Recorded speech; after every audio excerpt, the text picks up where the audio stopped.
کہ جب سے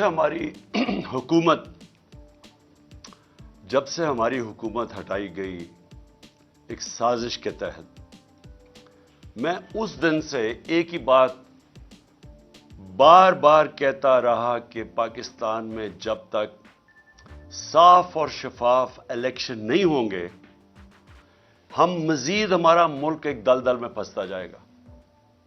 اس سے پہلے بھی جب سازش ہو رہی تھی ہماری گورنمنٹ گرانے کی، تو اس وقت جو آرمی چیف تھے اس کو میں نے سمجھایا کہ جب بھی آپ نے سیاسی استحکام ختم کیا، ایک گورنمنٹ گرا کے جب پولیٹیکل انسٹیبلٹی، جیسی گورنمنٹ گرے گی پولیٹیکل اسٹیبلٹی آئے گی، میں تب کہا کہ آپ کوئی بھی، اور خاص طور پہ یہ لوگ جن کو میں 30 سال سے جانتا ہوں، معیشت کو نہیں سنبھال سکیں گے۔ اور شوکت ترین کو بھی بھیجا سمجھانے کی کوشش کی کہ کدھر پاکستان کھڑا ہے، دنیا کا کیا ماحول ہے۔ یوکرین کی جنگ شروع ہو چکی تھی، کموڈٹی سپر سائیکل، قیمتیں اوپر چلی گئی تھی دنیا میں۔ تو جو ہمارے لیے مشکلات تھیں، وہ مشکلات بڑھنی تھی جیسے ہی ایک حکومت کو ہٹاتے اور سیاسی استحکام ختم ہوتا۔ تو میں نے اپنی پوری کوشش کی، اپنی گورنمنٹ بھی میں نے ڈیزالو کر دی۔ لوگوں کو یہ یاد نہیں کہ اپریل کے پہلے ہفتے میں نے اپنی گورنمنٹ ڈیزالو کر دی تھی۔ میں نے کہا الیکشنز کرواؤ۔ سپریم کورٹ میں چلے گئے، ہمیں شکست ہو گئی، ہم نے قبول کر لی۔ ہم ان کی طرح روتے نہیں ہیں، جب سپریم کورٹ کا فیصلہ ہوا ہم نے قبول کر لیا، ہماری گورنمنٹ چلی گئی۔ اس کے بعد میں بار بار یہ کہتا رہا کہ جب تک آپ اس ملک میں الیکشن نہیں کروائیں گے، سیاسی طور پہ ملک سٹیبل نہیں ہوگا، اور اگر سیاسی طور پہ سٹیبل نہیں ہوگا تو معاشی بھی استحکام نہیں آئے گا۔ اور جیسے جیسے ہماری معیشت نیچے جاتی رہی، میں بار بار طوطے کی طرح یہ کہتا رہا کہ یہ الیکشنز کرواؤ۔ لیکن مسئلہ یہ آ گیا کہ یہ جو پی ڈی ایم کی پارٹیز تھیں، یہ بھی اور جو ان کے پیچھے ہینڈلرز تھے، دونوں ڈر گئے الیکشنز کروانے سے۔ اور وہ الیکشنز اس لیے نہیں کروا رہے تھے کہ جیسے ہی عوام کھڑی ہوتی گئی تحریک انصاف کے ساتھ، اس گورنمنٹ کے ساتھ، یعنی کبھی بھی پاکستان کی تاریخ میں ایک گورنمنٹ گرائی گئی ہو، کبھی عوام اس کے لیے نہیں نکلی۔ یعنی میں ساری تاریخ جانتا ہوں، میں تقریباً جس طرح پاکستان کے ساتھ بڑا ہوں، جب مارشل لاء بھی لگتا تھا تو لوگ آ کے مٹھائیاں بانٹتے تھے۔ جو بھی گورنمنٹ 90 کی دہائی میں گرتی تھی، لوگ مٹھائیاں بانٹتے تھے۔ تو یہ پہلی دفعہ ہوا کہ پبلک سڑکوں پہ آ گئی، لاکھوں لوگ سڑکوں کے اوپر آئے، اور انہوں نے کہا کہ یہ ہم مانتے نہیں، یہ جو سازش کر کے رجیم چینج کیا گیا۔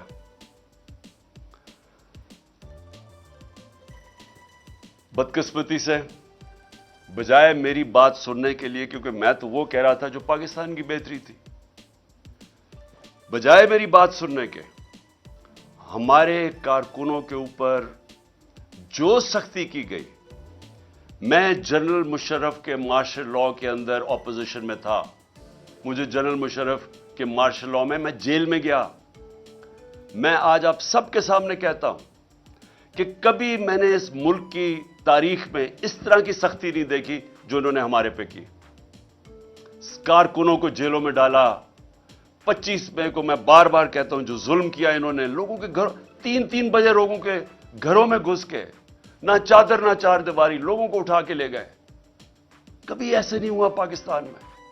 ہمارے خلاف 3 لانگ مارچز ہوئی، کتنی ایف آئی آر کاٹی اور کس کو کون سا پولیس ایکشن لیا، کتنی ٹیئر گیسنگ ہوئی۔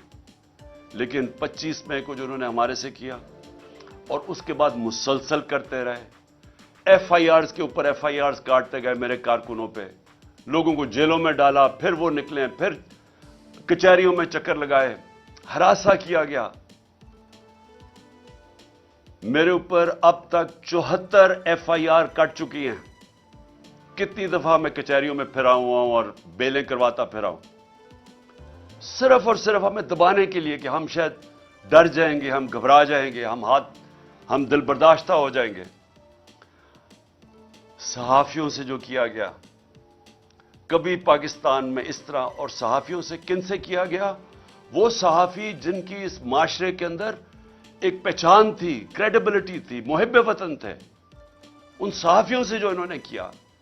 اور یہ قوم کبھی نہیں بھولے گی جو ارشد شریف سے کیا, کبھی نہ میں بھولوں گا یا قوم بھولے گی کہ ایک ایسا آدمی جس کی کوئی قیمت نہیں تھی ضمیر کی, محب وطن پاکستانی, اس سے جو کیا گیا یہ قوم ہمیشہ یاد رکھے گی.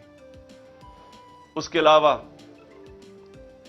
اعظم سواتی, شہباز گل, ہمارے لوگوں کو جو انہوں نے پکڑ کے تشدد کیا, کسٹوڈیل ٹارچر کی گئی, اور ان سے جو ان کے سامنے جو ان کی ننگا کر کے تشدد کر کے ان کی ویڈیوز بنائی گئی. اعظم سواتی کی ویڈیو ہمارے ایم پی کو دکھائی گئی جس کو کہہ رہے تھے کہ نون لیگ میں چلے جاؤ, عمران خان پہ کاٹا مار دیا ہے, اس کو اس کا تشدد کرتے ہوئے اعظم سواتی کی ویڈیو دکھائی گئی. پھر جو نیچے گرے ہیں یہ لوگ, جو گندی ویڈیوز, جو آڈیو لیکس, جو اعظم سواتی کے گھر ان کی بیوی کو اور بیٹی کو جو ویڈیو, گندی ویڈیو بھیجی گئی, کبھی اس ملک میں ایسا نہیں ہوا. اور پھر سلمان فاروقی, اس کو پکڑ کے ننگا کر کے اس کو مارا گیا, اس کو دھمکایا گیا. سوشل میڈیا کے بچوں سے چونکہ 17-18 سال کے بچوں کو پکڑ کے انہوں نے اٹھا کے لے گیا, ان کو مار دھاڑ کے ڈرا دھمکا کے گھر واپس بھیجا گیا. ایسے کبھی نہیں ہوا پاکستان میں. تو کوشش یہ کی گئی کہ ظلم اور خوف پھیلا کے, تو یہ جو ایک تحریک انصاف کے ساتھ قوم جڑ گئی تھی, کسی طرح تحریک انصاف کو ختم کیا جائے. تو میں اس لیے بھی آج اپنے کارکنوں کو خاص طور پہ مبارک دے رہا ہوں کہ جس طرح میرے لوگ کھڑے ہوئے, ہر چیز برداشت کی. یہ جو ہم نے جیل بھرو تحریک شروع کی, وہ جب انہوں نے شروع میں لوگوں کو جیل میں جو ہمارے لوگوں نے گرفتاریاں دی, ہمارے لیڈرز نے دی, ان کو بھی میں خراج تحسین پیش کرتا ہوں. انہوں نے سب سے پہلے آگے, سب سے پہلے وہ ہوئے. تو تحریک بڑھتی جا رہی تھی. جس طرح تحریک بڑھ رہی تھی, گجرانوالہ, سرگودا, سائبال, اور زیادہ لوگوں نے گرفتاریاں دے رہی ہیں. پنڈی لوگ سامنے آ گئے, پشاور میں اتنی پبلک نکلائی, وہ پولیس گرفتاری نہ ان کو کرے, بڑھتی جا رہی تھی. اس سے کیا چیز ثابت ہوئی کہ یہ جو 11 مہینے میں ظلم کیا اور پھر ہمارے جو لوگوں کو جیلوں میں ڈالا, یہ جو جیل بھرو تحریک میں, ان کے اوپر خاص ظلم کیا گیا, ان کو مجرموں کی طرح رکھا گیا. جو میں ابھی کہانیاں سن رہا ہوں اپنے لوگوں سے, اپنے لیڈر سے, اپنے کارکنوں سے, خاص طور پہ ان کو, یعنی جس طرح کوئی فیصلہ کر کے کہ جناب یہ ہمارے کوئی دشمن ہے, وہ کیا گیا ان سے. کوئی پولیٹیکل پرزنر سے یہ حرکتیں نہیں کرتی جو انہوں نے جیلوں میں کی. میرے اوپر قاتلانہ حملہ ہوا. میں 2 مہینے پہلے سے بتا رہا تھا کہ یہ کرنے والے ہیں. مجھے پتا تھا کون ہے, مجھے اب بھی پتا کون ہے. وہ لوگ جو طاقت میں بیٹھے ہوئے ہیں اس وقت, پرائم منسٹر, انٹیریئر منسٹر, ہماری ایجنسیز کا سب سے اس وقت جو خوفناک آدمی ہے, ظالم آدمی ہے, انہوں نے پلان کر کے مجھے قتل کرنے کی کوشش کی. لیکن ایک پلان انسان بناتا ہے, ایک اللہ بناتا ہے. اس کا میں شکر ادا کرتا ہوں کہ آج تحریک انصاف ادھر پہنچ گئی ہے. اور میں پھر سے کہتا ہوں کہ میں نے ساری پاکستان کی سیاست 70 سال جیسے مجھے ہوش آئی ہے تب سے دیکھ رہا ہوں. کبھی پاکستان کی تاریخ میں کسی جماعت کو اللہ نے وہ عزت دی جو آج تحریک انصاف کو دی ہے. 37 بائی الیکشن ہوئے, 37 بائی الیکشن, ساری جماعتیں ایک طرف, الیکشن کمیشن ان کی مدد کرنے آئی, انتظامیہ نے ان کی مدد کی. اور جو اپنے آپ کو نیوٹرلز کہتے تھے وہ ان کے ساتھ کھڑے ہوئے. اس کے باوجود 37 بائی الیکشنز میں سے 30 بائی الیکشن تحریک انصاف جیتی. یہ جو ابھی جامپور میں الیکشن ہوا، وہ علاقہ